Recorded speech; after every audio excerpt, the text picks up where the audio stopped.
um, what just happened in Mali? Okay, the alliance of Sahel state, and this is quite funny because right now we are thinking about a lot of things, right? You know, let me remove my glasses because this matter is very, very serious. Because I'm scared. I'm very, very scared. But I'm no more. I'm not gonna raise my blood pressure for any reason anymore. I expect a lot of people to be on point right now. So to those that are not on point, best of luck to them.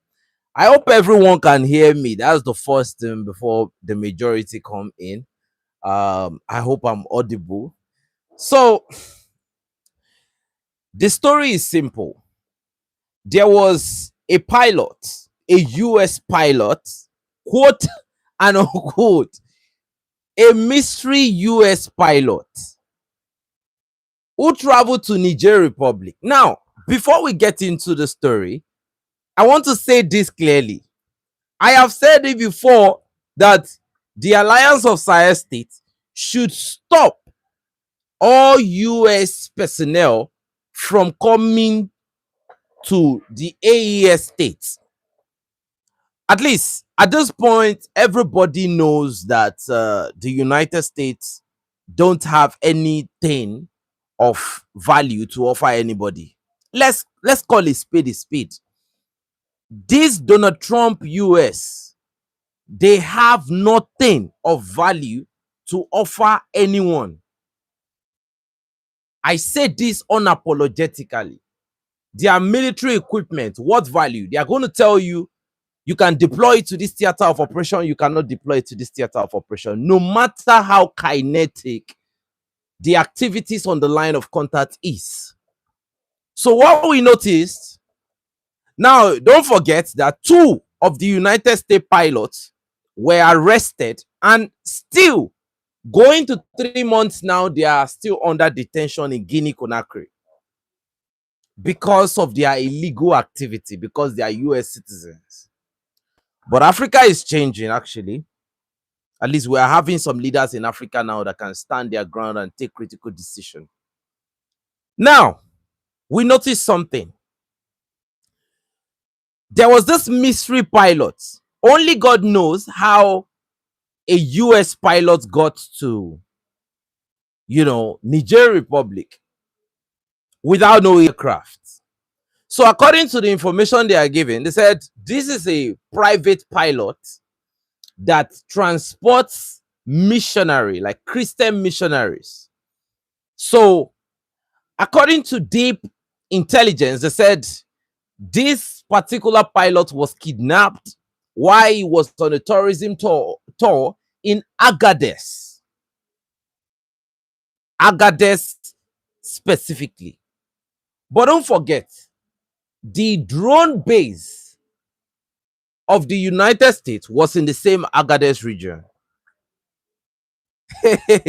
So now they said this pilot was kidnapped in Niger by Al-Qaeda group, JNIM. They are giving clear information and they don't even know. They were not there. They don't have personnel on ground. I don't know how they got this information. Nobody can tell me that, they just knew out of the blue that it was Al-Qaeda. You have so many groups in West Africa. So how did the US know that it was JNIM? According to them, they said it was the Janatu Amusra wa Muslimin group that, kidnapped that US pilot. So based on the information they are giving, they said the US pilot was transferred from Niger Republic, where he was kidnapped, and was transferred to Mali. So you can actually go from Niger to Mali without passing through Burkina Faso. But to look at the whole thing critically,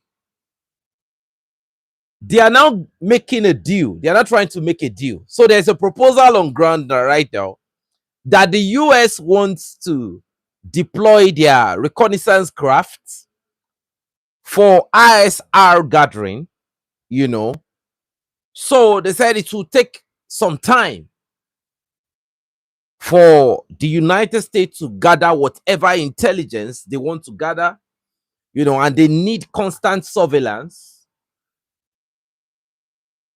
in this region so that they can identify the jihadists and they can rescue the hostage. So there are no troops on the ground. There are no boots on the ground currently, you know. But don't forget, there are United States troops in Nigeria and in Ghana. But according to the information they are giving right now, they said the reconnaissance operation will be coming from Ivory Coast. Man. So they said the reconnaissance operation will be coming directly, the aircraft will be coming from Ivory Coast. So if the reconnaissance aircraft is going to come from Ivory Coast, there is no way the reconnaissance aircraft will not cross Burkina Faso. Yes, you can easily, you know, when you look at the territorial surface area of both countries, right? Niger and Mali is extremely big, and Burkina Faso is the smallest of the three. So what they are saying now is that they want to now have ISR activity over the alliance of Sahel states. Now, why they are taking this permission is simply because if they deploy whatever aircraft over the airspace of the AES country, it will be knocked down. Completely destroyed. It will be destroyed. The alliance of Sahel states is at that level right now. They have defense capability. According to the information that I gathered from some of our Russian friends, they said they have X-300 and bulk system in the alliance of Sahel states. S-300 and bulk system. So based on the information they gave, they said the Russian personnel are on ground. They are transferring the technical, you know, exchange of intelligence on how to operate the system. So the training is still going on, but you still have the Russian personnel on the ground. Okay? So that was why when the Diori Amani terrorist attack happened, you will discover that the Russian personnel on ground were the ones in charge of the air defense system because the training is still going on. And it also this also goes to the Russian aircraft, the Sukhoi 57, the Sukhoi 35. All these aircrafts, it takes time to transfer the intelligence. So what we have right now is that they are making this proposal. And part of the bargaining chip from the United States was to lift sanction. Based on the information we were given, they said they lifted sanctions on, the airman, one of the commanders in the Air Force, and, General Sadio Kamara, who is the Minister of Defense, and veterans in Mali. They lifted the sanctions they placed on them, earlier this month. And based on what they said the reason why they lifted the sanction was because they found out that they are no longer collaborating with any private military organization. The Wagner has now been changed to the African Corps. So that is one side of the information. Okay, now what we don't know, the discussion it has happened. The delegation was led by Nick Checker, the former CIA instructor. It was not just a CIA instructor, it was an award-winning retired CIA instructor. But you and I know that CIA operatives don't retire. Once the CIA is a CIA for life. So it depends on, when you are going to be activated for whatever purpose they need you to accomplish. That is on one side. We have another information coming out again today. Niger Republic is now on the media, okay? And what Niger Republic is on the media for is the European Union. They are now, they listed Russia, they listed Niger Republic, and one other country. They said, they are now, I think they petitioned these three countries for humanitarian crime, you know, according to what they said. They said that these three countries are violating human rights. And, they've been backing up their claims through their NGOs, who are not really NGOs, for quite a while. I think, let me tell you why all this is happening right now, right? Suddenly you are seeing different things coming on. And don't forget, there was a terrorist attack earlier this week that was truncated by the formidable Nigerian army, deleting the terrorists, capturing some.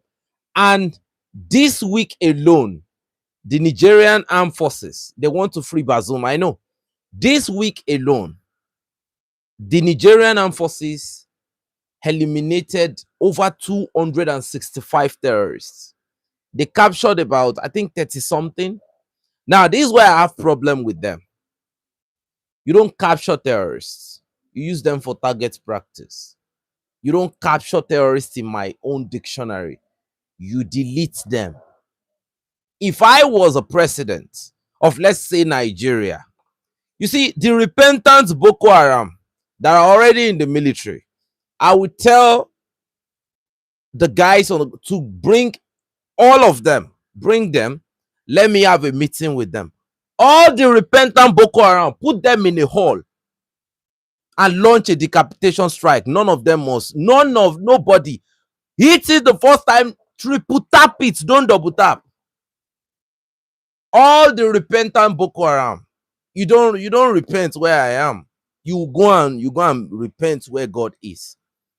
So may God help them that someone like me don't become the president. When I hear this conversation about we are fighting terrorism, Mehdi Hassan was asking this Nigerian presidential advisor, and they were dancing around the conversation and all of that. Look, let me be honest with you. The whole terrorism conversation is not what it looks like.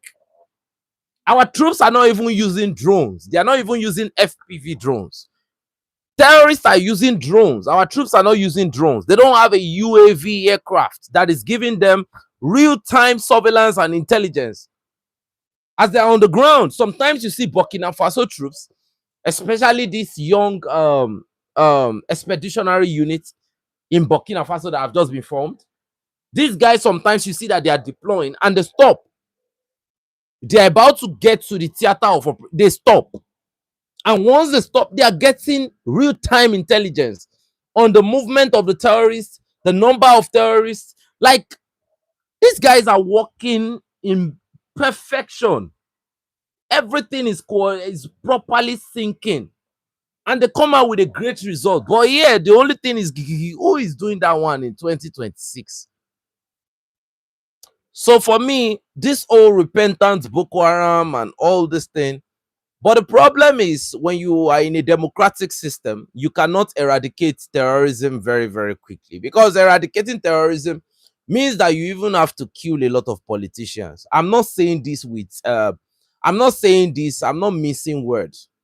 The politicians that's, any politician that can steal 2 billion, has to die almost immediately.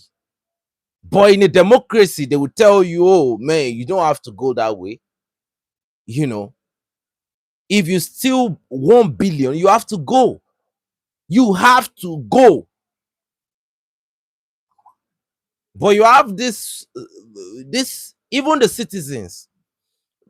A Nigerian in Lagos cannot travel to any other region now. They are scared because they'll probably be kidnapped. They are scared. No Nigerian can travel by road now in Nigeria from one state to another, and can tell you that there is a guarantee. So there's only one way out of this mess that Nigeria is in, is to get somebody that will clean out a lot of bad people. There would never be a rehabilitation. There will never be a negotiation. Trust me, you put me in power, some place like Bakori local government in Katsina State, I'm going to warn the locals first. I'm going to warn them. You have about, sometimes I heard over 10,000 terrorists once came for a single peace deal in Bakori local government with their GPMGs and capabilities. They were fully clad. And you say you want to have a good country that way? No. Honestly, I'm going to tell them to go for the peace deal, and I'm going to make sure that everywhere is around. It's going to be area it's going to be area supremacy immediately. This is a way to test. I'm telling you, this jihadist is a way to test capabilities. Spray chemical, use whatever means possible. So when I look at countries, you say you want to fight terrorism, you are spending your money on APC and all those things. These guys are deploying the asymmetric warfare. Probably, definitely they must have mined the whole place. There will be IED, they use suicide bomber and all those things. You don't need to waste a lot of life. You can use your drones. While you are using drone, you can keep dropping bombs. That's the only thing. Keep dropping bombs. Then while you are, maintaining the operation, start building a military industrial complex that can produce more bombs for you. Keep dropping bombs. Nigeria need a good military satellite, but there have been too much talks. We need action. I'm telling you, we need action. There have been too much talks, and too many people are stealing. Nigeria is not ready. I promise you. If they are ready, the results will come. You drop so much Nigeria, they are not ready. You use both Shahid class of. Look, there are so many things to stop this old rubbish that is going on, but I think a lot of people are benefiting from it. And they should not only go after the terrorists, those that are benefiting and sponsoring them too should be cornered too. There should be no negotiation. They should be disappeared. Look, it has come. Do you know how many Nigerians have died? Right? Good Nigerians, valuable Nigerians. What value is a terrorist adding to a country? And you say you want to go and rehabilitate them. They are not educated. They have no value. They have no moral. They kidnap babies. They kidnap women. No. So, I mean, there will be no negotiation. Only domination, no negotiation. So, like I said, like I've always said, when it comes to our time, for the people that are very, very bad, pray it doesn't come to our sphere. It will be the only time it will be only the hour of regret that will be left. So let's go back to Mali, right? Honestly, I don't expect Mali to even entertain a negotiation. They should not even entertain a round table talk with the United States. Because I believe that the United States has shown their true color in the Middle East. And it's so unfortunate that a lot of people do not learn anything from history. It's so unfortunate. I need to be honest here. In Libya, we saw what happened in Libya with Gaddafi. When General Sani Abacha was in Nigeria, they did everything to make sure that they poisoned him. That was the last, goat that Nigeria ever had, General Sani Abacha. They lied, they demonized him. They did a lot of things to taint his image. Now we have Ibrahim Traore, Assimi Goita, and Abdurrahmani Chiani. The thing is, the US have been exposed in the Middle East that this old air superiority and military, the greatest military on the planet, it doesn't exist. Have you heard the latest information? The IRGC have told all Israelis in the southern Israel to leave, evacuate immediately. Ben Gurion Airport is currently, too busy. The traffic is too much. They are the chosen people are running away from the promise. They are running away from the promised land. And guess where they are going to? Some of them are now coming to Uganda. And the son of Idi Amin is currently telling the Ugandan people to, on your alarm, raise your alarm. To be honest with you, when these people, when you have them around you, the only thing your brain should be thinking about is your country about to be the next Gaza? That is it. How can you even entertain this? Yes, we heard that America is they've now, what the number we heard, the confirmed number is that they are now going to be deploying 2,500 Marines, okay? And probably maybe they will send another 2,000. They call them expeditionary Marine Special Forces. So you know like I said, we manifested this whole conflict, and we promised the forces that be that the best way to end this war is to put American boots on the ground. Honestly, if you are a military instructor in Iran, you should be very, very excited right now, because the war is about to come to an end. In fact, you're about to get your revenge. This is their country. They will mine. The asymmetric warfare will do the damage. The technology of Iran will do the damage. The locals, see, America, I'm not sure they will be sending them into Iran. I'm not sure. I'm not sure that's the purpose. I'm not sure they will be sending them into Iran, because sending those guys into Iran would be very, very devastating. And wherever they want to take them to, it might even be more dangerous, because 2,000. Do you know how many IRGC are in Iran? They have over 900,000 IRGC. 900,000. 900,000. Okay. And when we look at the numbers that have been annihilated, the US have not even killed both civilian casualty. They've not killed 100,000. And there are 900,000 IRGC, and you are sending for US to, even for the United States to have any chance, the minimum they can send to the side to Iran is, let's just say, minimum 300,000 soldiers, and they should be prepared to lose over 50,000 of those 300,000. Even more than that, possibly 100,000 can be wasted. We've seen in the Russia-Ukraine crisis that, you see, this whole thing about you shooting bullets, you loading out, it's all nonsense. Just one FPV drone is enough. One FPV drone can destroy 3 soldiers. You won't find any spare part of the body. You won't be able to assemble. So this whole thing, you know, the United States is not ready for this smoke. I think they are playing, I think they are deceiving themselves about this whole deployment. And the secret of the United States is now out in the open. They've gone to South Korea, they've moved the remaining terminal high altitude air defense system, which I think Iran is going to destroy once more. Gradually, Iran has time.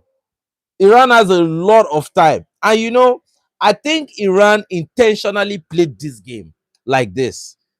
Every day The first thing Iran did was to make sure that the radar systems were destroyed, you know, but they left the sea base, they left the air base, radar, transcenders of signal of these frequencies. They left those ones. They destroyed the third radar, right? The Aegis ship systems, they were compromised. These guys are very, very, very, very good. Iranians are very, very, like, their scientific brain is on a whole different level. And they continue to produce. Look at the craters that the Koran Shah 4.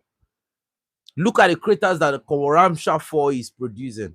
If you check our Telegram channel this evening, the Israelis are they are getting that work black and blue, and they continue to tell you that the United States, that they are doing this, they are doing that. According to the latest information, the B-1 bomber and the B-52 Fortress, they are shooting their missiles from the neighboring states that are hostile to Iran. The B-52, the bombers are not even entering the Iranian airspace. What they are deploying into the Iranian airspace is the F-35. And the few times they've deployed the F-15, we've seen what happened. So I don't know why anybody would even sit down with these people, because the only thing they've always bragged about is that they have the military capability, to do this and do that. See what is going on in the Middle East. So what we are seeing right now is that this is the bet of the America will need 1 million soldiers. Thank you very much. Thank you very much. See, the IRGC is different from the Iranian police. The IRGC is the cream of the crop. 900,000. You see, when Abbas Arakshi said, look, we are waiting for them, like, any military think tank will be praying for America boots on the ground. I've said it before. There is no two way to it. Any reasonable soldier will be praying for stop killing civilians. Bring those men. Let's play this card. They will not survive it. Some of them might not even be able to escape through some ships, and the pilot does not. No, the US refueling aircraft that was shot down in Iraq yesterday, now CENTCOM is coming out today to say that that the 6 crew members are dead. But they lied yesterday. You see, one thing about this, guys, I want you to understand something about CENTCOM, right? Have they ended terrorists in Nigeria? We're going to get to that conversation. You see, this whole conversation about CENTCOM, what CENTCOM wants to do, CENTCOM wants to save face. So they lose 6. They lied to you that, okay, we are still investigating. That was the first statement. Then the second statement they gave, they said, okay, we are no longer 4 died, and we are still looking for 2. Then later they said the 6 died. After this war, when you hear the true number that the United States military lost in this short conflict, you will be shocked. Yes, now they are lying about friendly fire. You see, it's so ridiculous. Like, I've said this times without number. If you want to see the real thing, Donald Trump knows nothing about the military. And if you look at Pete Hegseth, I don't think that that guy has any military experience. Pete Hegseth has not been involved in any high intensity conflicts. Probably the best he has ever done was to fight some terrorists in bathroom slippers. And I don't even know how many tours Pete Hegseth have had. If you look at the way he talks, that guy does not speak like someone that has, he doesn't speak like a reasonable military personnel. Just somebody that has a few fights under his belt. No, he doesn't even cut it at that level. Pete Hegseth just talk anyhow. You will know that, you see, the guys that really, really put their life on the line, they don't talk like that. The guys that are going to risk it all when, you know, the hour of regret comes, the guys that are ready to give it all up for their country, they don't sound like exets. They are always very cold, they are always very calculated. And when you talk about war, they tell you not to be the drum of war, because they know that you are not going to be the one to go and put down your life. They know they are going to be the one. Some of these guys, even before retirement, they are already living with so much PTSD from losing comrades.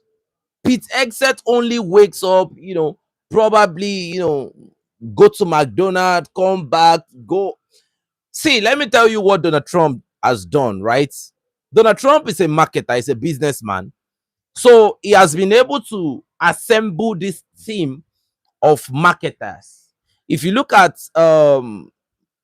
Marco Rubio, if you look at all these guys, they are trying to sell America. That's what they are doing. They are trying to sell America. That's an American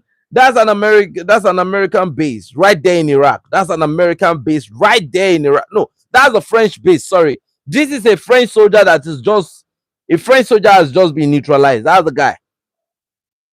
You see, the reason why a lot of these guys have not been knocked out is because you don't have them.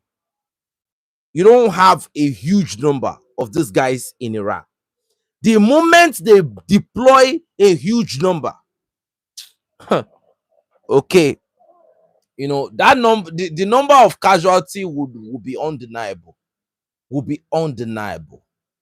Undeniable. So for me, I will somehow blame Niger a little bit. Why would I blame Niger? My blame for Niger is simple. These people have blackmailed you.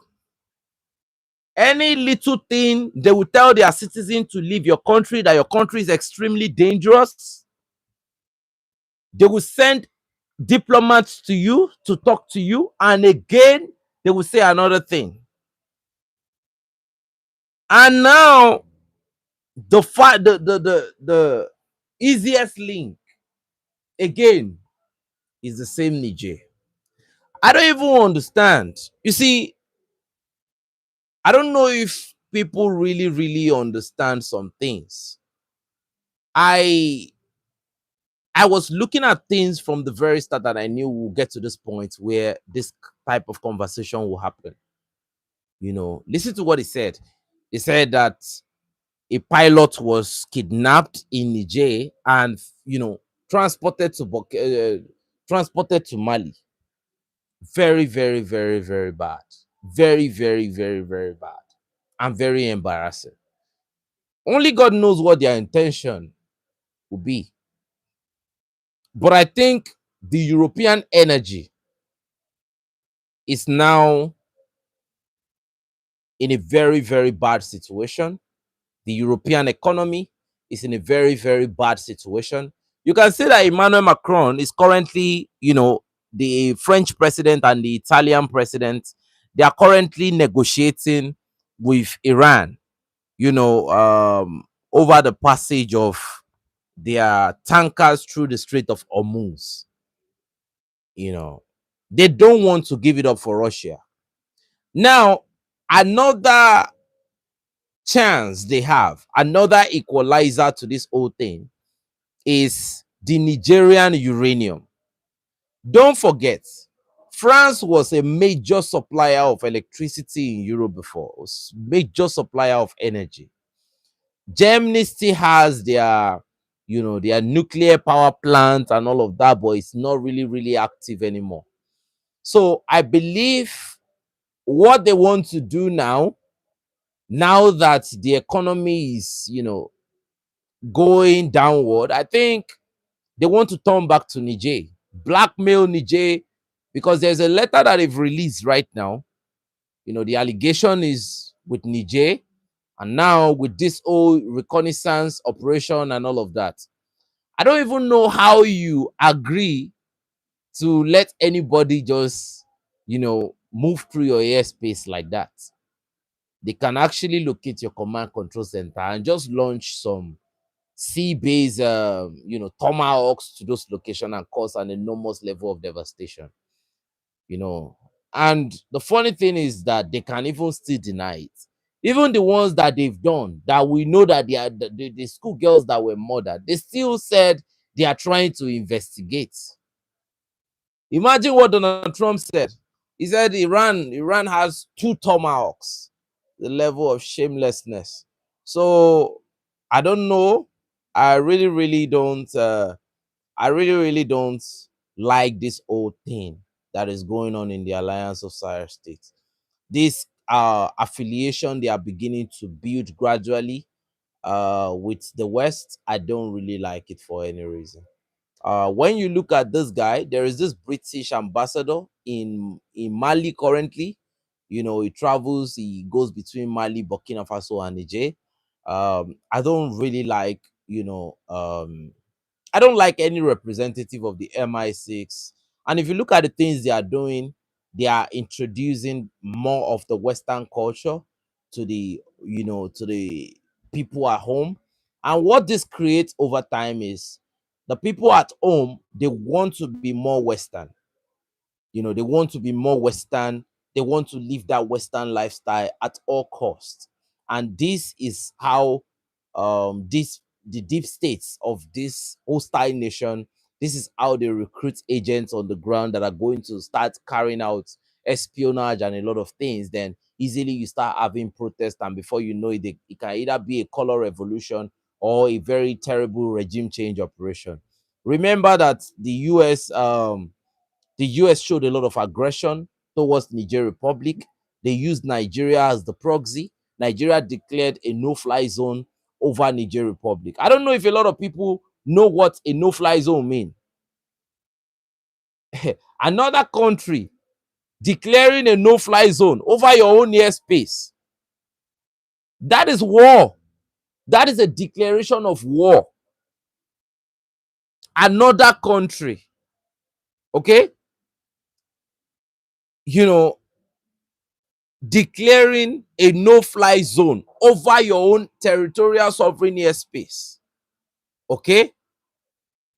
Can't Mali cancel the contract at any time? Mali has not even agreed. So the offer is on the table. And a lot of analysts are saying that it's very, very probable that the agreement would happen because a US citizen and US pilot is involved. That there is little you can do to stop them from coming to look for their own citizen.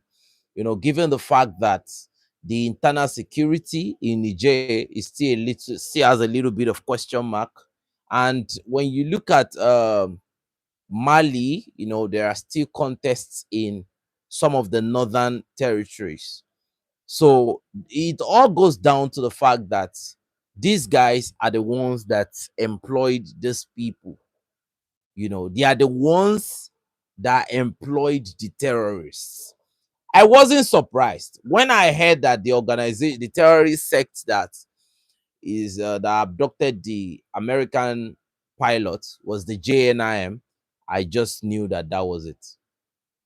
That's their proxy, that's their terrorist arm in the Sahel. Those people always find a way to have agents on the ground. Go and look at the operation of the JNIM.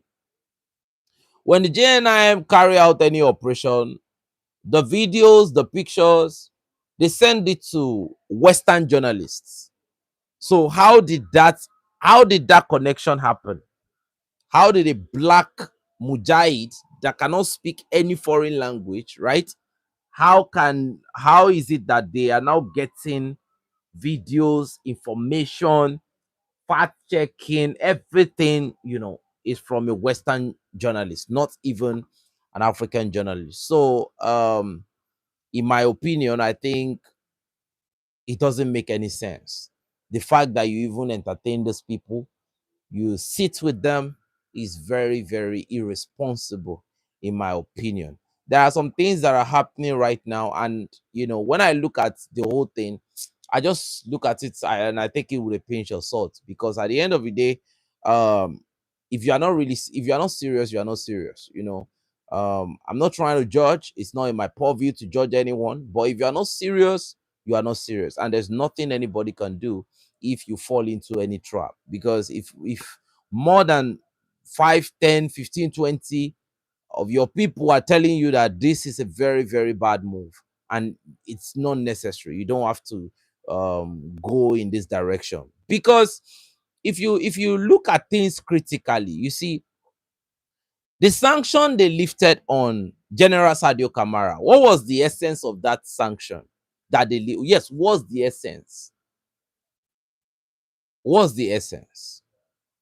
There was a time in Nigeria here that, you know, the Nigerian citizens, you cannot use PayPal, you cannot use MasterCard, you cannot use Visa phone, like you cannot do any type of Western transaction in Nigeria.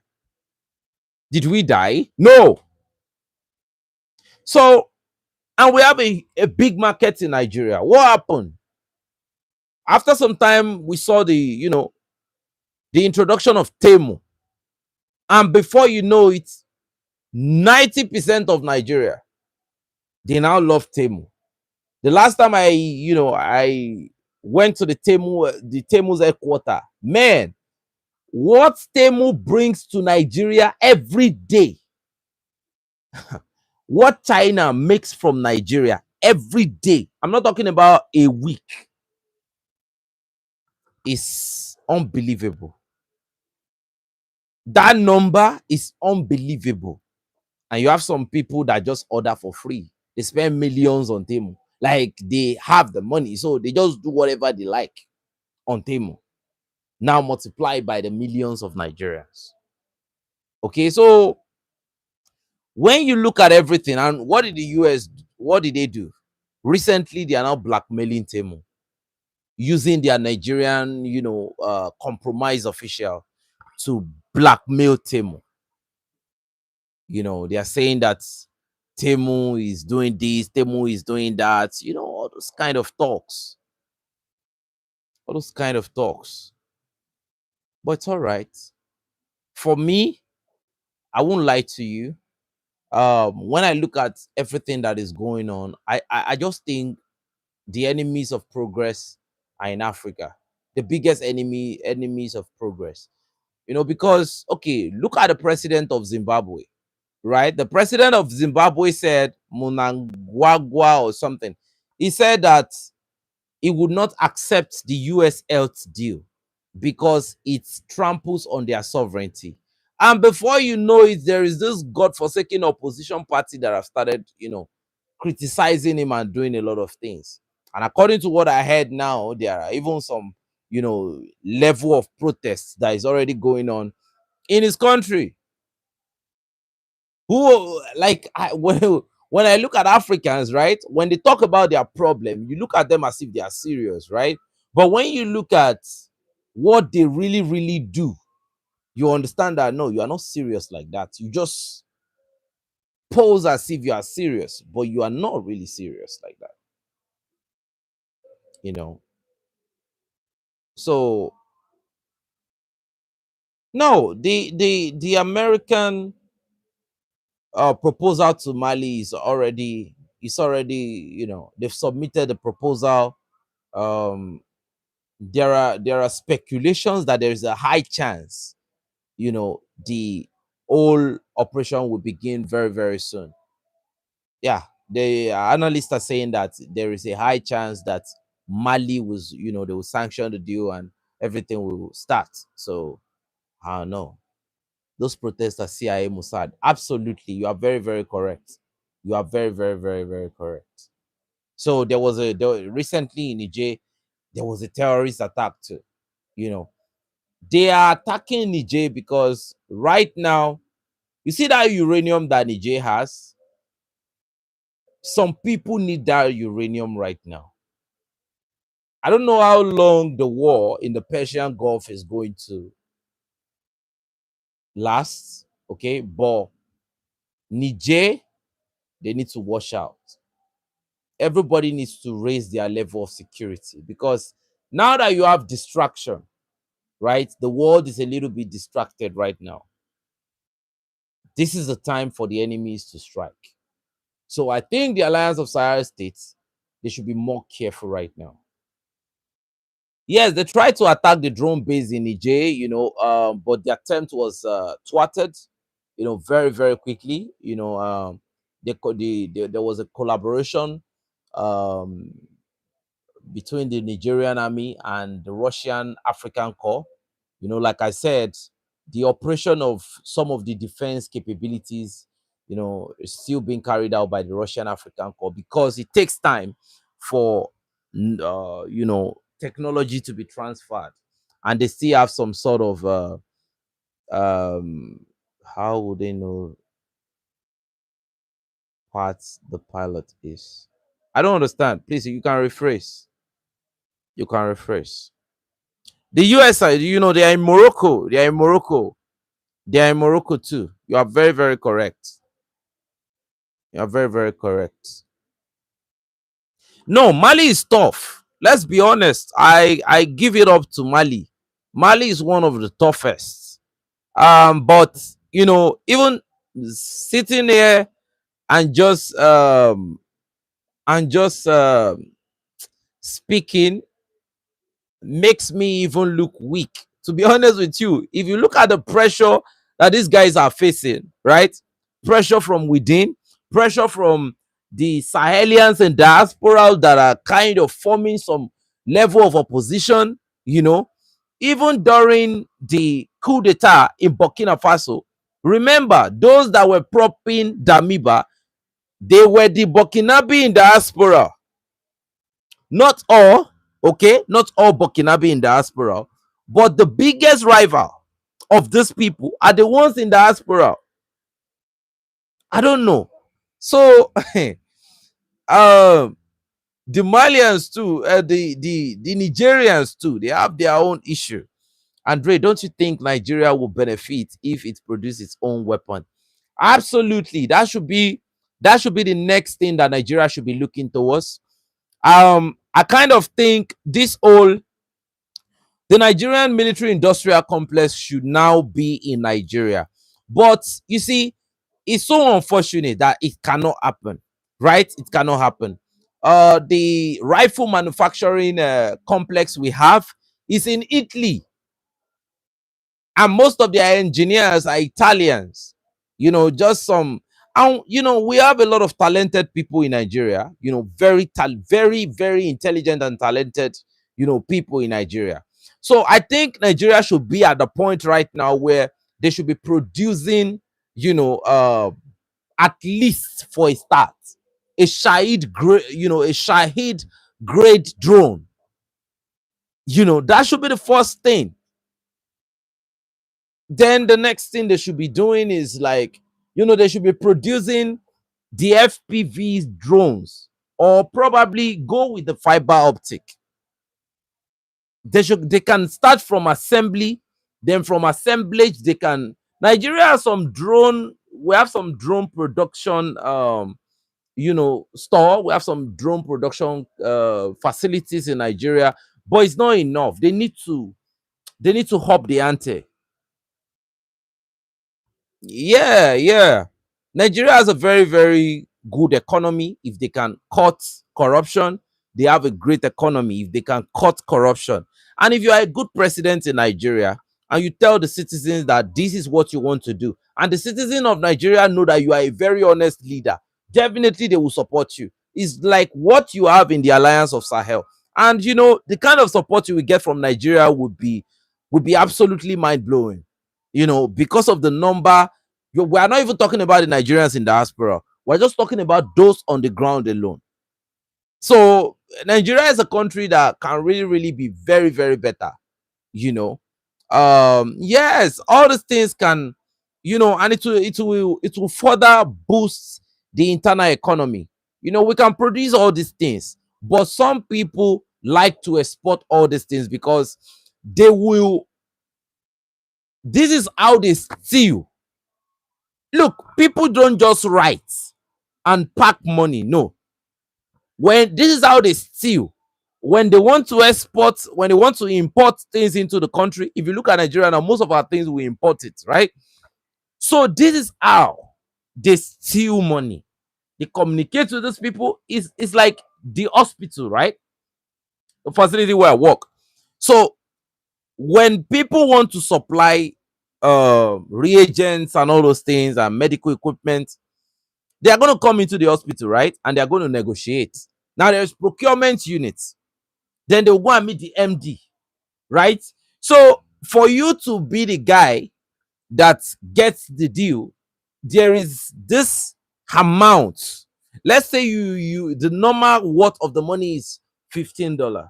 The MD can tell you to take it to $500. It's supposed to be $15. They will tell you take it to $500.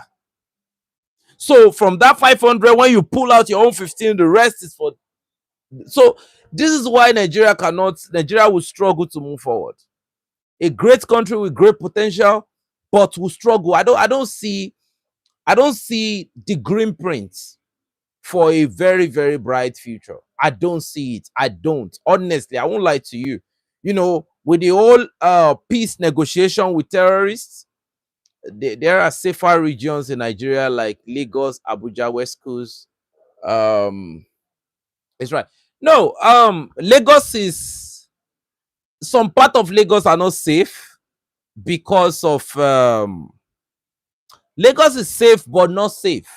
You have robbers in some part of Lagos, like the third mainland bridge, right? If your car should break down around this time in the third mainland bridge, you know the boys will tell you either you jump into the bridge, either you jump over the bridge and you jump into the river, or something happens to you. So like Lagos is not safe like that. But you know, as long as you stay dangerous at all time, then you can live in Lagos. So like Nigeria is becoming even more unsafe. Abuja, you know, you are talking about the one chance drivers that can kidnap you. Look at the girls. I posted it on our YouTube channel some months back. The girls that were kidnapped, right? They called for the police. The police did not come. The terrorists were very, very close. According to some people, they said, you know, that the terrorists that came to kidnap, to abduct the girls, they slept with the girls there. Nothing. The police came, they shot tear gas, and they left. And it was when the girls could no longer function physiologically to continue the whole beating and everything they were taking. That was when the terrorists let them go. So you are looking, see, the problem is I see a very, very black winter coming for Nigeria, honestly speaking. Now, this is how a typical Nigerian look at the situation of insecurity in the country now. It's a Nigerian that is probably in Lagos or Abuja. They think they are more secured, but no, they are not. The toughest soldiers you have in Nigeria are the ones you have in Maiduguri, because they are getting that work every day. They are hearing this Allahu Akbar. Some of them mentally they are not even balanced anymore. Those are the real fighters, right? And they are getting killed massively. Have you heard that there was a single operation where Nigeria lost over 300 soldiers? Just one single encounter. Go and ask from any Nigerian soldier, right? They will tell you that immediately you hear Allahu Akbar and those Boko Haram are coming. They said there is only one guarantee, that they know that after this battle, everybody standing will not be standing anymore. Okay? Every battle. So we are not talking about the attrition rates now. That's what we're talking about in Nigeria, the attrition rate. So now, because you have a lot of soldiers in Lagos and Abuja, some of these soldiers are connected. They are not really, really combat capable like that. So by the time these places that are very kinetic, by the time they've been conquered and overrun, the rest will be clean sweep. Clean sweep. So I mean, there is a lot. There is a lot. And Nigeria is one of the best countries in the world in terms of weather, in terms of the type of natural disaster you have. The only natural disaster in Nigeria are the politicians. And I hope you know. And Nigerians too, they are part of the problem. Nigerians, I'm talking about the Nigerian citizen, they are part of their own problem. If you look at this coming election now, I'm telling you, some people are already working for the this very, very bad party. You know, we can't deny the fact that this party is bad. A lot of people are arguing that Tinubu is bringing down naira to dollar. That the question is, you took the currency of Nigeria from $500, from 500 naira to $1. You took it to 1,900. Then you now brought it back to 1,400. And you are telling us that you are doing something great? No, now let's call it spade a spade. This is Ponzi scheme here. So the only way to solve Nigerian problem is to be ready to kill a lot of corrupt people. It's just that simple. It's just that simple. You cross the line, you see. It's like you should be ready to employ some of the tactics of Kim Jong-un. That is the best way to make Nigeria work. If you are a terrorist, I get you. Your families will not see you again. Then definitely you start having a very, very big change in this country. I'm telling you. You know, I'm very, very honest. I told one of my colleague, um at work, I said, the way we work in this hospital, if we're in a military regime, we probably will not work like this. You have some people resuming work at, you know, your work is 8 to 4, like you are resuming some by 12, some by 1, and you are getting paid. Like, what are we doing in this country? Let's be honest, Nigerians are not patriotic, you know. So, and you are getting paid, and people will complain about salary, and you are some don't even come to work at all, but you are serving Nigerians, and you want to complain that you are underpaid. So for this country to work, right, it will get to a point where it will look as if you are after the life of Nigerians, because I'm telling you, the decay is so deep. So for you to make it work, it will come to a point, it will look as if you are after their life, and that, you know, you are not after their life. It's just the truth. It will be very, very, in fact, it will be very tough. Let's be honest with ourselves. How do you stop the internet fraudsters? Okay, ISGS ambush in Niger. Yes, there have been some ambush that are, see, a lot is going on right now, and I have to be honest with you. Everything going on in Nigeria, in Niger, in Burkina Faso, in Mali right now, on the negative side, when it comes to military operation, I think we should be very, very aware that the foreign presence, the foreign military presence, okay, in this region is the biggest problem we have right now. Okay.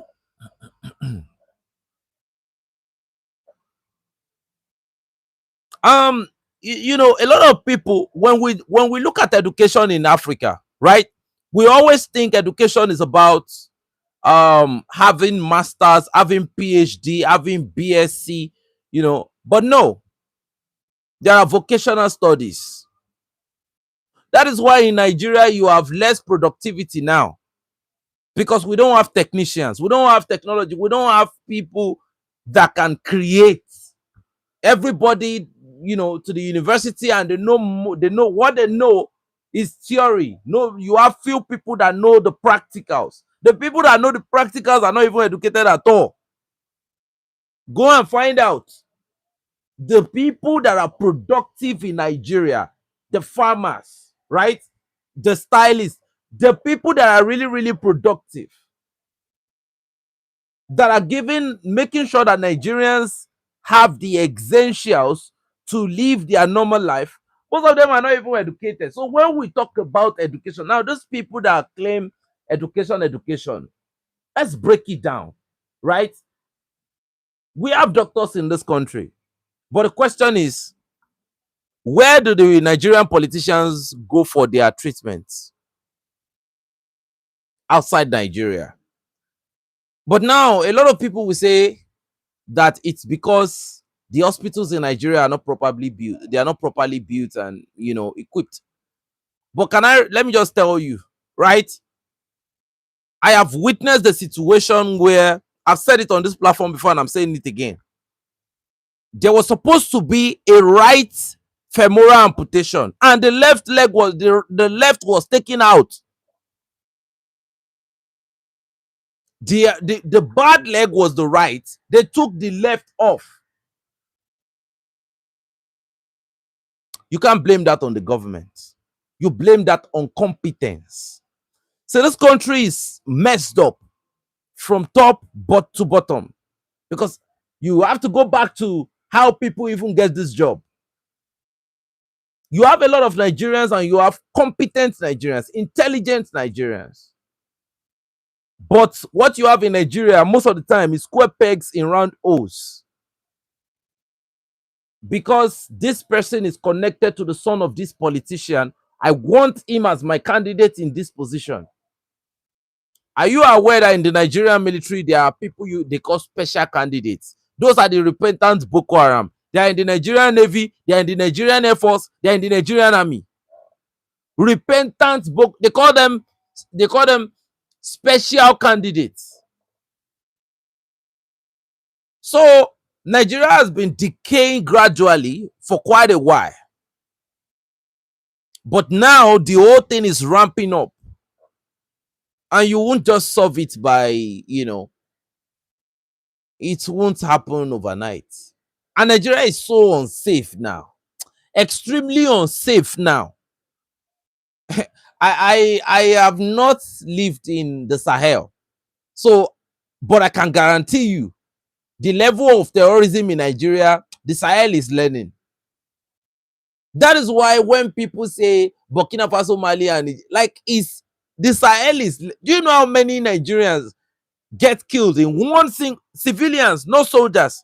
Let's go to civilian casualty. There are communities that get wiped out and nobody even knows that, okay, oh, this community, something has happened.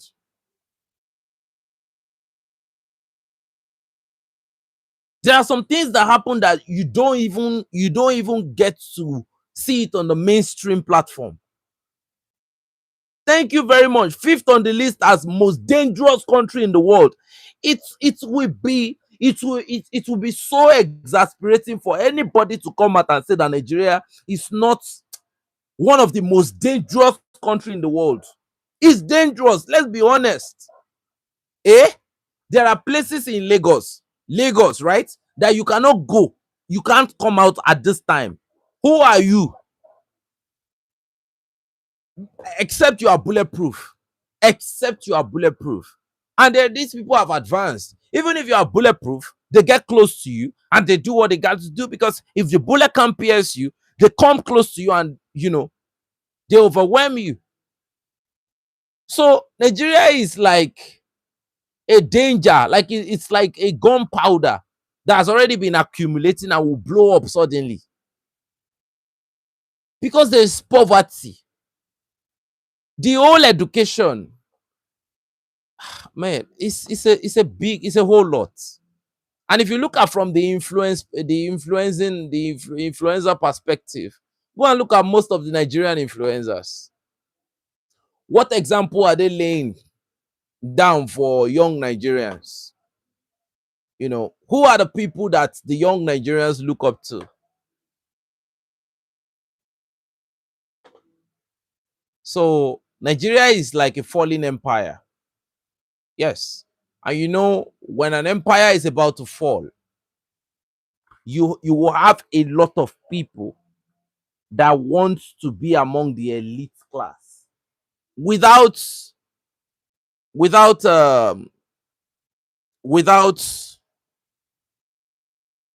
having this green prints on how to get there. They just want to be there.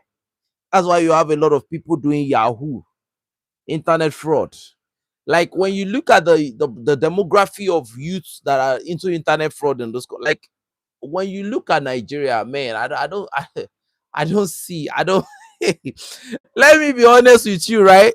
Sometimes when I hear the Ghanaians say things like, when I hear the Ghanaians say things like Nigerians are committing fraud in their country, I'm always shocked. Honestly, I have to be honest. I have to be honest. When the Ghanaians say that, the way they talk about it, they talk about it as if it's something that is very bad, right?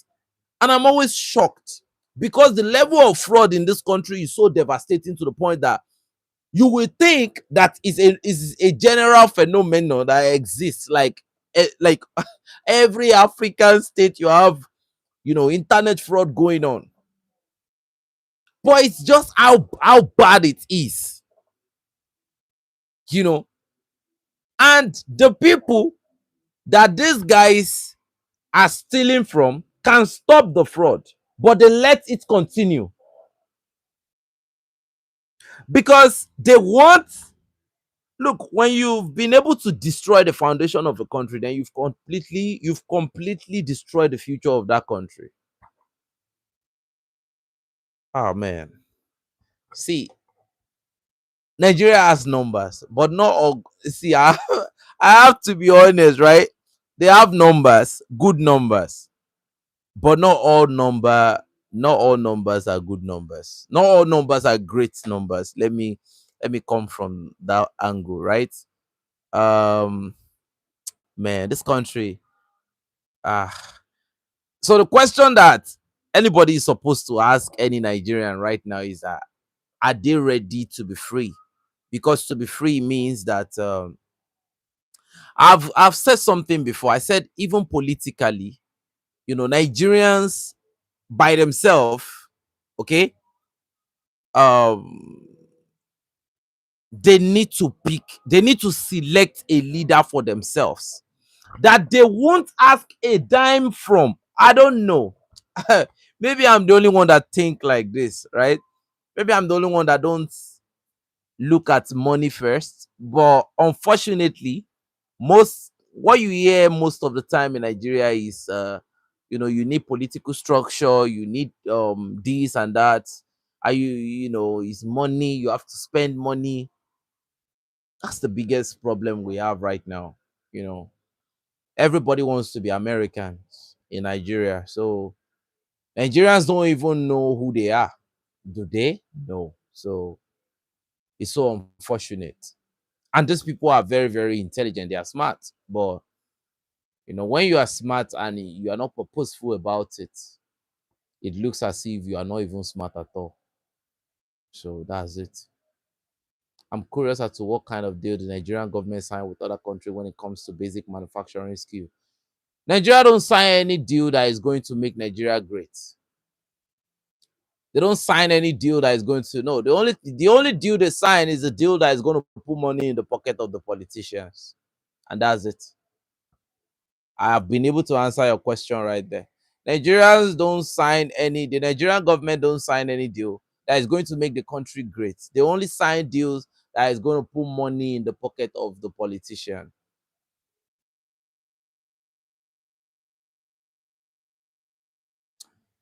No, you see, there is this conversation about take the money, right, and don't vote for them, right?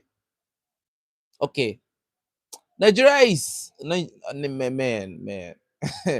To be honest with you, man, like Nigeria is something else. Honestly, oh my goodness, it's so. I'm being honest with you,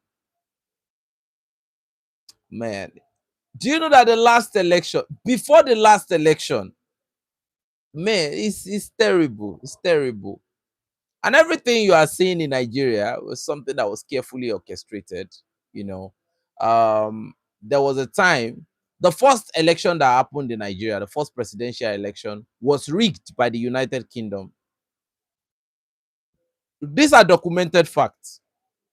The first presidential election in Nigeria was rigged by the United Kingdom.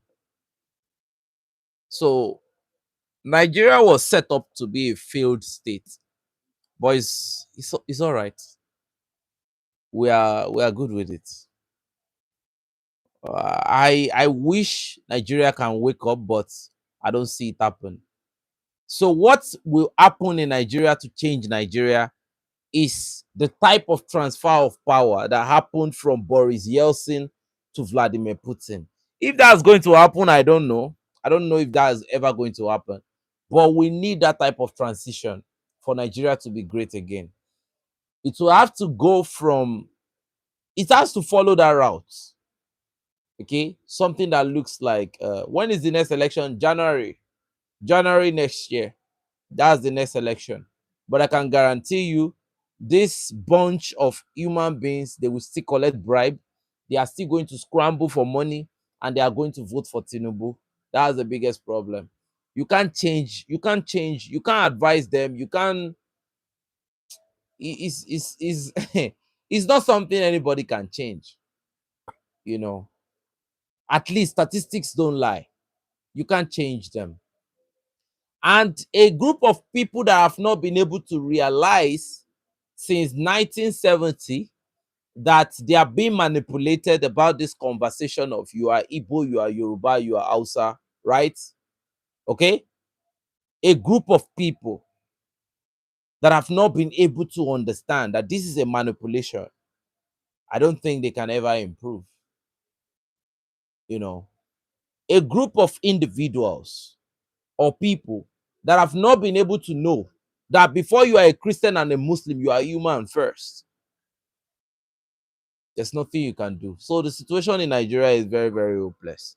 So the only time you hear them talk is when maybe there's a huge massacre, right? Terrorist massacre. Maybe there's a huge inflation. Something just happened.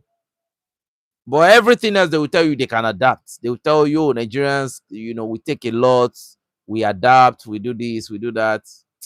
But it's all funny. It's just I see identity of people that are not really serious like that. During Buhari time, we begged a lot of people not to vote for Buhari because from his record, he was a very, very nasty president. Then when it came to Tinubu, the whole conversation about the drug and um, everything came out, and here we are again. You know, and they are still going to vote for the same narco trafficker again. So there are terror sympathizers who are over the tech sector in Nigeria as well, which does not help in the security area. Absolutely, there are terror sympathizers because they are foolish enough to believe that there are some terror sympathizers in Nigeria that are very, very ignorant. You know that there's a law in the north that even if you kill somebody and you say that you killed the person in the name of Allah, they are going to release you. Do you know?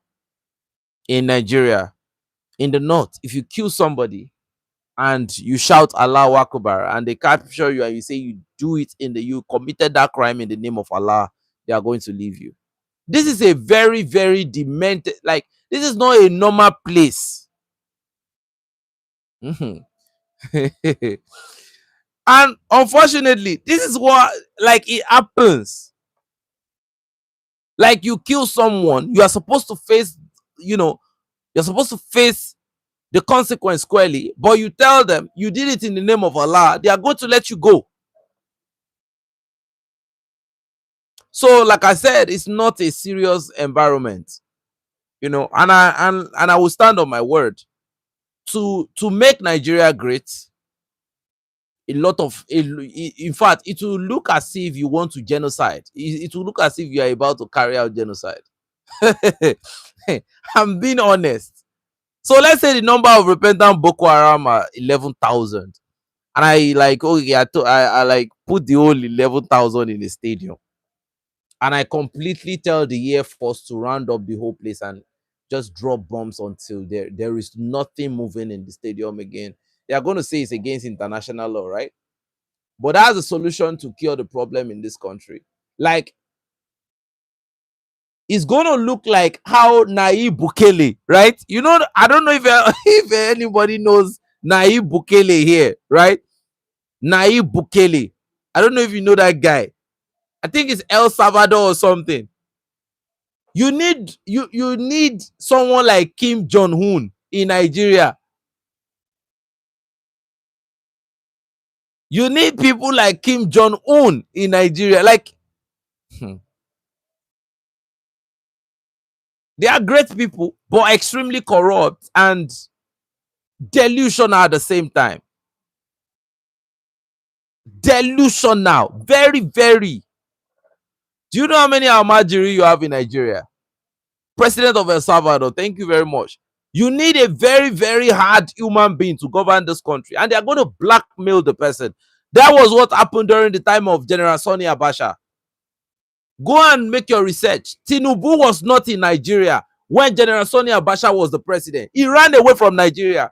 According to him, he ran with a pair of slippers, a jean, a shirt, and 2,000 pounds. That was all he left Nigeria with. General Sani Abacha. No, now. That was the last time Nigeria was great. Now, what you have is something else. It's not the same country anymore. It's not the same country anymore. So, family, if I were in Nigeria, me and you and the people in this chat should form our own group. It starts with loyal people in a group making things happen. Actually, that's true.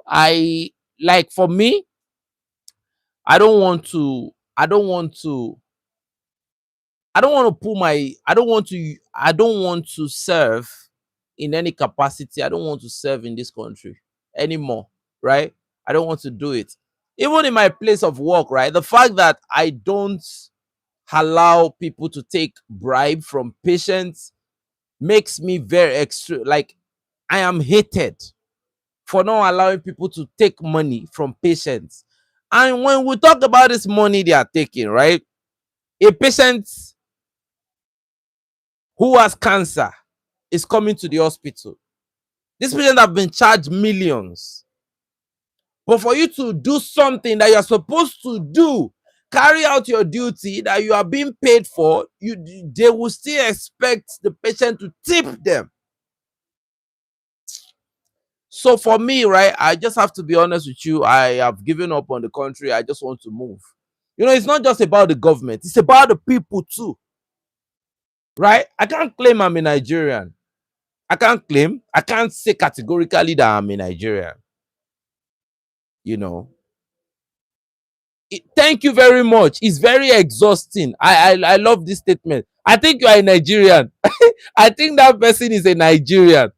Horrible culture of begging. Thank you very much. That person is a Nigerian,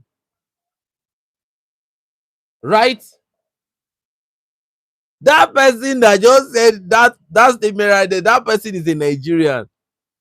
Very, see, it's not just about the government, it's about the people too. Extremely devastating. I agree. Poverty has this. Abiomo Oyo, thank you so much. The Nigeria, the Nigerians that know the truth. This country, this Nigeria. I pledge to Nigeria, my country, to be faithful, loyal. Like, this is a dangerous place to be. This is a, like, extremely like, code. I don't know what code you will give to it. Nigeria. No, no, no, no, no, no, no, no, no, no, no, no, no. Spend 30 years in that hell hole. Do you know the funny thing? All Nigerians that left Nigeria, right? None of them has something good to say about the country.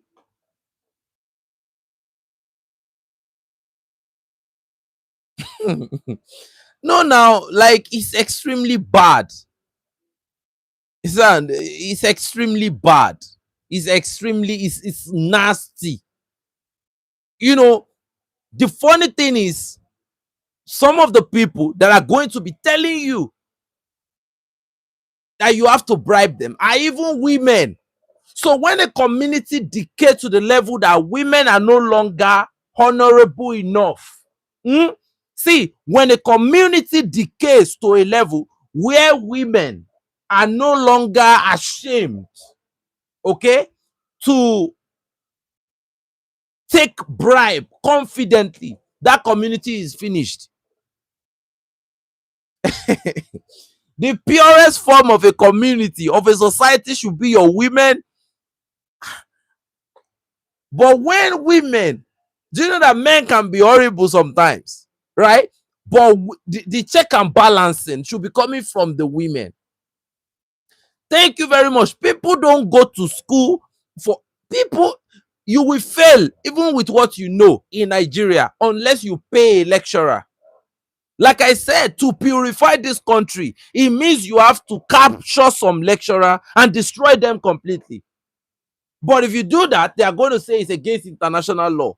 Purifying Nigeria is not just stopping the politicians from stealing money. The lecturers that force students to have, whatever with them for grades, they should be captured and probably sent to life imprisonment. Like, to change this country, it means that your story, you will not be seen as the hero. The world will turn you into a villain very, very quickly. If let me give you one simple example. If you want Nigeria to work, one of the countries you have to first of all cut the military ties with is the United States. You have to cut it immediately because it's not working. You have to cut it. They've been here forever and it's not working. Immediately you cut it, right? The problem will start because a lot of people want to see Nigeria is constantly being colonized every day. Before France came to Nigeria, we said it on this platform. You saw the Nigerian influencer that traveled to Elysee, right? Davido traveled to France, to Paris, right? And all his followers blindly. There was this conversation about, oh, have your favorite celebrity traveled to Emmanuel Macron's this and that and that and that, and they turned it into a banter. But mentally, they are already getting something is entering them and they don't know. And the next thing, you heard that France is going to be doing this, is going to be doing that. France is going to be in charge of the Nigerian data, like data of Nigerians. A lot of things fly in this country and a lot of people don't understand. Nigeria has no data security. Nigeria has nothing. So citizens get easily see, Nigeria is the most colonized country in Africa. To the point that this Iran and Israel conflict, you have Nigerians praying on Sunday that may God give Israel the chance and the privilege to destroy Iran completely. And they will come and tell you that the Israelis are the people of God. They can never be defeated in a battle. I said I had to sit down. I started asking some Nigerians, what do you understand about the Israel-Iran conflict? Come and hear, come and laugh. The next thing I heard is that nobody can fight the people of God. Or you know that the Israelis are the chosen people. They've never been defeated in a battle before. And they can never ever be defeated because they are God's people. There's nothing Iran can do. They can never ever. That's what they are saying. So, like, when you look at the thinking faculty of these people, right? Kai. Yeah. Ghana is the most dangerous on the African continent. I think I think Nigeria and Ghana, right? I think Nigeria and Ghana are almost the same thing. When you listen to the MPP, that party in Ghana called MPP, man, like man, Nigeria, Nigeria is being judged by who? You say Nigeria is being judged. So my question is, by who? Who is judging Nigeria? Hmm? Who is judging Nigeria? Is there justice in Nigeria? No, let's start right there. If you think Nigeria is bad, come to Gambia. I promise you, you've not experienced Nigeria. You will run back to Gambia. If you, I promise you, come to Nigeria. Let me put you in Kayama. Oh, come to Nigeria. Let me put you in Kogi State. Not to even talk about the Maduguris or the Jos or the Benue. The level of genocide happening in Benue State alone. You are not coming. I don't care what country you come from in this Africa. If you put the statistics of civilian death from terrorists in Nigeria, the numbers, I don't think the crisis going on in Sudan. Sudan has not captured the statistics of Nigeria. Eh? Sudan is not coming close to the Nigerian statistics. You know, Nigerians are many. Hey, God. I said, when a soldier told me that in a single combat exchange, there are times when they lose 300 in a single exchange. I said, there are communities that everything gets wiped out. Ah, no, no, no, no, no. No, no, no, no. No, no, no. It was a Nigerian recently at a restaurant buying all the ladies' food. He paid for my meal. Are you a lady? Are you a lady? That's how you know them. That is how you know most of them. That is how you know most of them. They like their emotional. So when you even try to give them um contests, sometimes because they are emotional, right? They don't want to see anything. They don't want to see reasons. They don't want to do like, man. We don't leave Sierra Leone behind. We are just that bad. Look, my brother, I know that let me now tell you something right now. If you take natural disaster out of context, right? Let's say there is no earthquake, landslide, cyclone, all those things in some most African countries, you have some type of natural disaster. According to what we because I was recently thinking about relocating. So I was browsing, I was doing a lot of research. So I discovered that Nigeria was one country, Nigeria and Ghana, right? Was one country, two countries in Africa that don't really have natural disasters like that. And the Sahel too. Okay. The Sahel too. West Africa, let me just say the best part of Africa. West Africa is the best part of Africa. We're not talking about mineral endowment now. We're just talking about natural disasters and risk and all of that. If all things are equal, I will leave Nigeria in a breath for another African country. I don't care whatever is. I don't care the type of president they have there.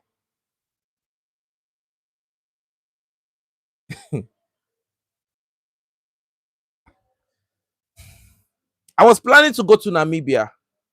I think I told everyone on this platform.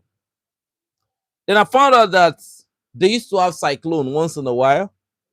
According to what um, I heard that Namibia is 92% desert. I was shocked when I heard that when I heard the news that Namibia is 92%. Like what? So if you remove natural disaster, right? I will leave Nigeria in a breath. Okay. I will leave Nigeria in one breath, and I will do fine in any country on the planet. If you are a Nigerian, you can do well in a lot of places. They're saying many of us on this podcast here is a point of time. If the head is bad, the body. Thank you very much. That's correct. That's correct. That's correct. If the head is bad, the body is bad. Actually, that's correct. The only natural disaster that Nigeria have, right? It looks like I'm going to be a Burkina Faso. Let's see. Any country I go to, my kids will be citizens of that country almost immediately. I don't want my kids to have, like, I will never ever tell them that they are Nigerians. I will never ever tell them that they have anything to do with Nigeria. I will never ever tell them that we have any affiliation with Nigeria. I will never ever do that to them. I will never ever do that to them. To tell them that they are from Nigeria. No, no, no, no, no, no, no. No. And before I even think about having kids, I need to be in another African country. So Namibia would have been a good option. In fact, the best option for me would have been Burkina Faso. But the problem was my partner did not agree. My partner did not agree. Burkina Faso would have been in fact, 100%. 100%. And I will be so fine in I will be chilling in Burkina Faso. I don't have any problem with being in Burkina Faso, right? But it is what it is. It is what it is, you know. And a lot of people think Burkina Faso is no. Burkina Faso is not what a lot of people think it is. That man is terrible. That man is terrible. That is how they lie and they do a lot of. Look at the French soldier. Look at the French soldier. They are taking him home. When you travel to steal money and do a lot of things, oh, this is an American soldier. Okay, Nigeria can be a better country with good leadership. You are very, very correct. Nigeria can, Nigeria can be a very, very good, country with good leadership. And it's not just good leadership. 330 billion, but say is about to reach 500. No, no, no, no. No, Nigeria will soon enter trillion. I'm telling you, if you look at the way they are borrowing money, Nigeria is borrowing money from different loan organization, the IMF, and all of those. They are using the money to fund foreign reserve. Nigeria is a dangerous place. Like, see, man, the level of shamelessness. Did you look at the way that Daniel Boala was talking? The denial, the lies. And no, no, no. If you don't understand, a lot of people cannot relate. If you see us on the outside, right? Nigerians are great people. Nigerians are fantastic. If you see us on the outside, we are very, very good people. But to be honest with you, Nigeria is a different conversation. Nigeria is a different conversation.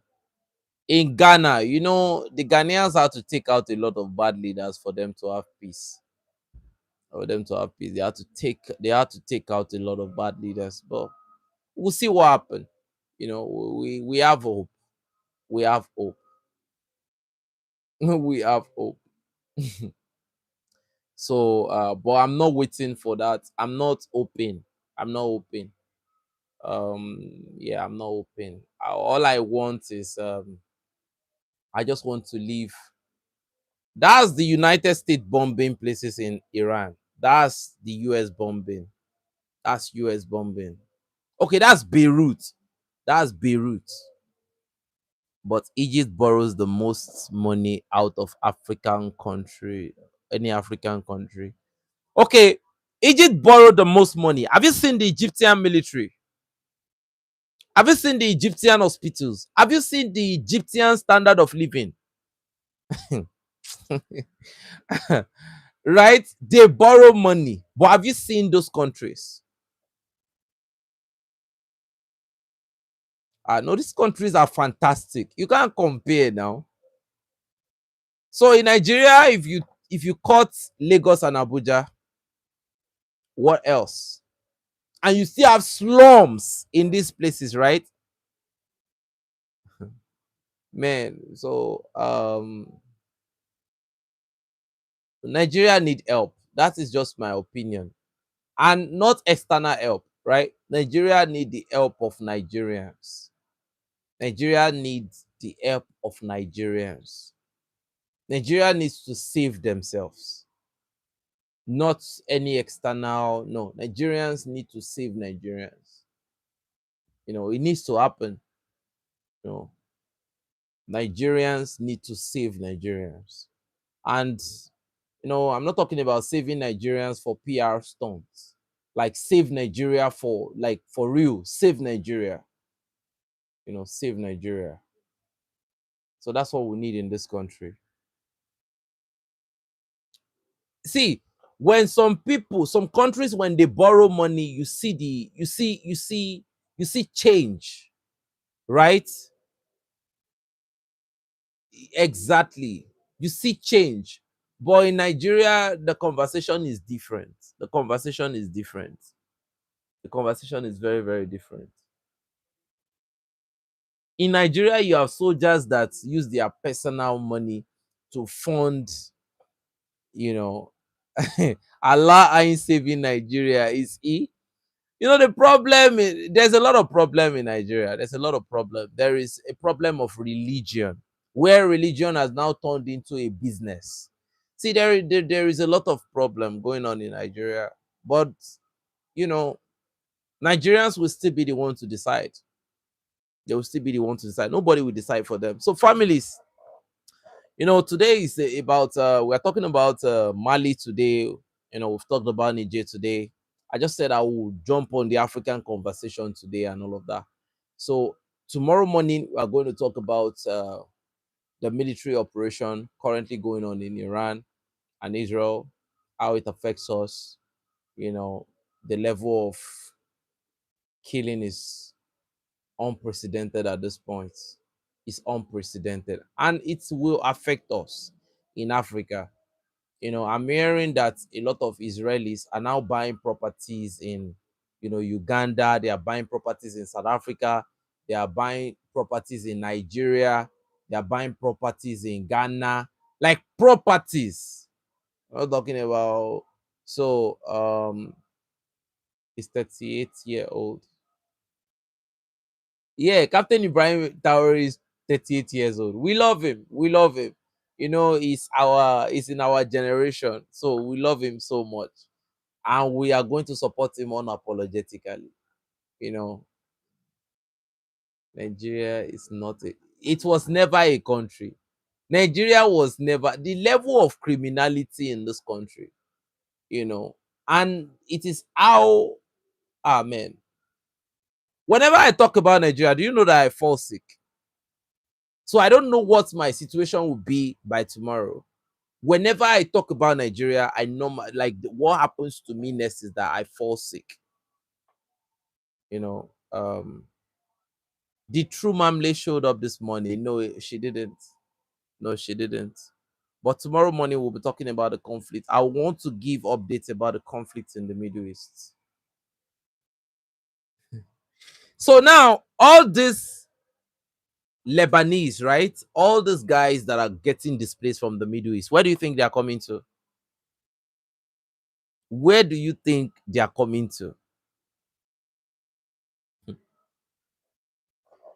Africa must be very, very careful.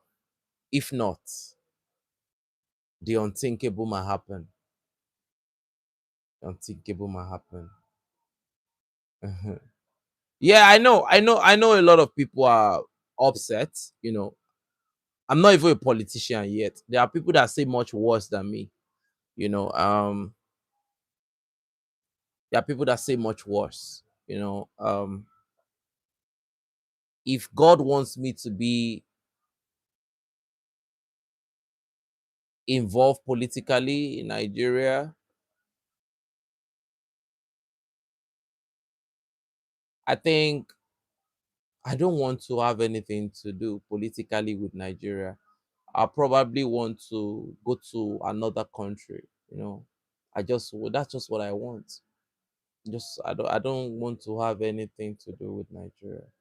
It's a very, very corrupt country. It's a very, like, when I mean very, very, very, very corrupt country, a lot of people will not relate. It's a very, very, yes, the USS Abraham Lincoln was struck. Yeah. It's a very, Nigeria is a very, very corrupt country. And you'll be shocked that as intelligent as they are, some of them, about 70% of Nigerians, are very, very ignorant. Come to the US. No, I can't come to the US. Like, the US is one of the countries that I hate the most on them. Like, should I say hate?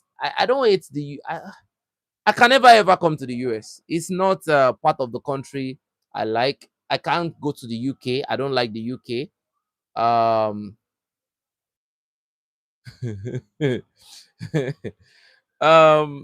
hold on. Like, I can't go to the UK. I can't go to Canada. I I don't really want too much. I just want to go to a quiet place in like I just want to be in one quiet African country. Like, I don't want the US. I don't want, like, I don't want the loud life. You know, yeah, yeah, yeah. I don't. As a Nigerian, you can live anywhere, because Nigeria is very, very it's a very hard place to be. But I don't want to go to the US. What about Botswana? Yes, I tried to go to I searched about Botswana, but one of the things I heard is that to go to Botswana, to that you have to invest about $90,000 in Botswana. I think, yes. Yes, I think something around that amount, something around um that figure, you know. I think something around that figure. I don't really know. Madagascar. The reason why I did not choose Madagascar is because of the natural disaster. Because of the natural disaster. Yeah. I want to go to an African country where I can help. You know, I believe that there is a lot that everybody can contribute. You know, everybody has a lot to contribute, right?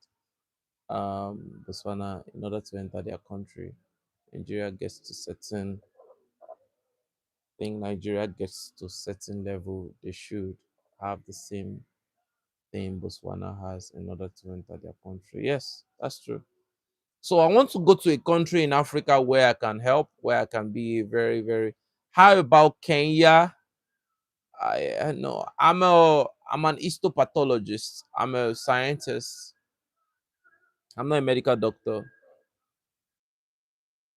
So I would like to. I am looking at Gambia. Is it Zambia or Gambia? Zambia. I'm looking at Zambia too. Burkina Faso is on my mind, but Burkina Faso is good for me, but I'm equally looking at Zambia. It has to be an English speaking country. An English speaking country. You know, that is what I can do. Botswana, smart, no brokies. South Africa being ravaged by Nigerians. I thought was you by yourself. I always thought you was by yourself. Well, yeah, if I were a Nigerian, I would be in the process of building a business company and then becoming a politician as well. Um, you know, this conversation about politics is different. For me to be a politician, it's a very, very difficult. A lot of people want to go into politics for different. For me to go into politics, the type of model of politics I want to have is the model of politics where everybody gets their money. Eswatini, wow, I will do my research on that country. The type of politics I want to don't come to Gambia. Okay, okay, okay. Come to Ghana. The type of politics I want to have is a politics where I can sit down with my people. I don't care if it's local government level. state level or whatever the level. I want to sit down with the people and let's together with the people govern ourselves. Like, it's the people will know their allocation, they will know what, like, I don't care about, like, the people, and their security should be top priority, with a lot of capabilities coming in. See, if I rule as, if I, let's say I'm a local government chairman, right? It will be very difficult to have somebody being kidnapped in my visit. It will be very, very difficult. Extremely difficult. I know what I'm saying. I know what I am saying. Like, a lot of people see, politics is a very corrupt, it's a very corrupt, should I say venture? But I want to be in a place where the people are very, very progressive. They have revolutionary mindsets. I want people that are proud to build, that are not scared to build from the scratch. I want people that are proud of whatever they have, the people that know their truths. um yeah, people that can. Cape Verde is the best country in Africa, no corruption. Wow, that would be very, very fantastic. Cape Verde. Okay, I will check Cape Verde too. I'll check Cape Verde. you know I just want to be, while, to be honest with you, I want to be around decent people. I don't want people that are fanatics. I don't want people whose mind have been, you know man, to be honest with you, some people are very, like, man. So, like, I just want an environment where you have, people's mind are very, very, you know Burkina Faso is a very, very good country. A very, very, in fact, it's a fantastic country. But what the West want to do is to destroy the image of that country. I know Ivory Coast is out of the picture, bro. Like, Ivory Coast is out of the like, Ivory Coast is completely out of the picture. I don't know the language. I think they speak Portuguese in Cape Verde, but I don't know. I don't know. I really don't know, but I think they speak Portuguese. Yeah. Ivory Coast is out. Like, Ivory Coast is the worst option for, like I'm not even. Never, ever, never, never, ever, never. Like, Ivory Coast is worse. Like, no, no, no, no, no. Ivory Coast is not it. Ivory Coast is not it at all. I will never advocate for anyone to learn French. Absolutely, absolutely. We used to live long life and prosperity. Oh, amen, amen, amen, amen. France is Africa, amen. The type Ivory Coast is France. Like, man, Ivory Coast is out of it. Ivory Coast is out of it. I, I see. No matter how good life is in Ivory Coast, I don't even want to have anything to do with Ivory Coast. Benin, yeah, Benin. Man, I don't want to go to Benin. Benin is no longer an independent state. They have a Prospera Africa in Benin. Yeah, Mali will never agree. Yeah, I will give you the update. I'll continue to monitor the information. I'll give you the update. You know, yeah. I want to go to, if like, preferably a country like Mongolia will be a very good country for me. All those countries that people don't know, they will poison me from Ivory Coast. Hey, Ivory Coast is not. Ivory Coast is not it. Ivory Coast is not it. We speak Portuguese. Are you from Cape Verde? Are you from Cape Verde? But you are speaking English right now. Let me ah let me check your oh god. Can you join our Telegram channel? I need to ask some questions from you, right? I need to ask some questions. I need to ask questions about Cape Verde. They speak Portuguese in Cape Verde. Yeah, yeah. Angola, no, no, no, no, no. Angola is a good country, but no. I want to marry a Cape Verde woman. That's a very good one. That's a very good one. But you know, like I said, Nigerians are good people too. Nigerians are not bad people, but the tribalism, the fracture that have been carefully created.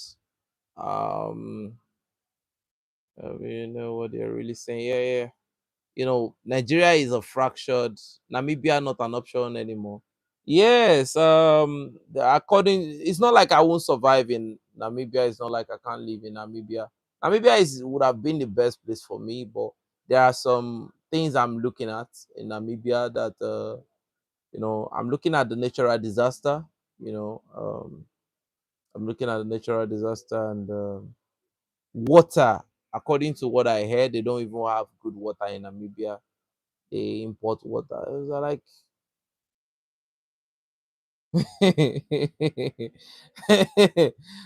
Benin Republic is not you know the Prospera Africa project is just out of the way, and the way they are bringing in you know foreign military to their country is very, very, it's not so good. No. Rwanda is a very fantastic place, according to information, the cleanest country in Africa. Oh, you live in the US. Oh, all right, all right.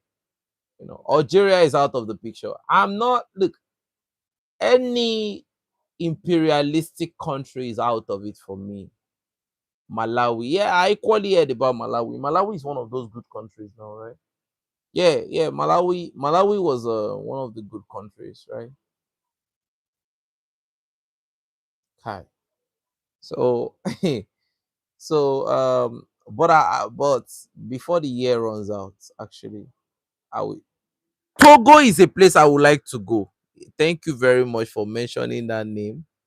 Togo is a place I would like to go to, but they speak French. Kai.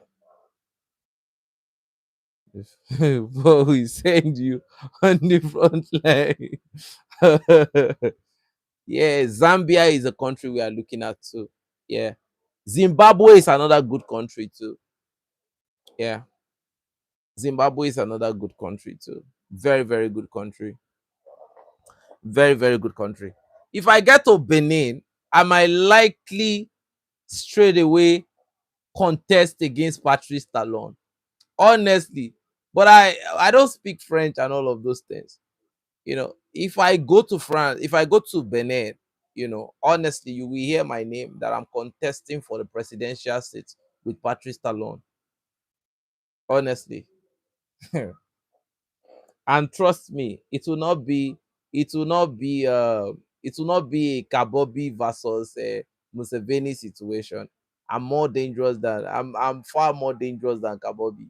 So if I go to Benin Republic, in fact, they won't want someone like me to come to power, because all those deals that they are signing right now, immediately I get, no, no, no, no. They won't even want that to happen. France will do everything from Georgetown. Oh, thank you so much, brother. Anything that makes me go to Benin, right? I am going toe to toe. I'm going shoe to shoe with Patrice Talon immediately. Yeah, yeah. Senegal is a very, very good country too. Yeah, but I just know that at the end of the day, I would be somewhere nice, and it has to be somewhere where I can help. You know, put my skill to use and come to Liberia. Wow. I will do my research about Liberia too. I'll do my research about Liberia. I'll do my research about Liberia. But Burkina Faso is an option for me. I won't lie to you. I've been monitoring Burkina Faso for more than a year now. You know, I've been on the watch out for Burkina. I've been on the lookout for Burkina Faso. And Ouagadougou will be a very, very good option for me. Or Bobo de la So will be a very, very good option for me. So, but I'll see you all tomorrow. I want to go and sleep right now. I really appreciate this time. This was more like a family time. This is not like our usual live stream where, yeah, I got emotional last night because um you know, it's just how I feel about everyone in this community. I love everyone in this community so much, and um you don't understand. It's really really it's beyond what you think. So thank you and God bless you, families.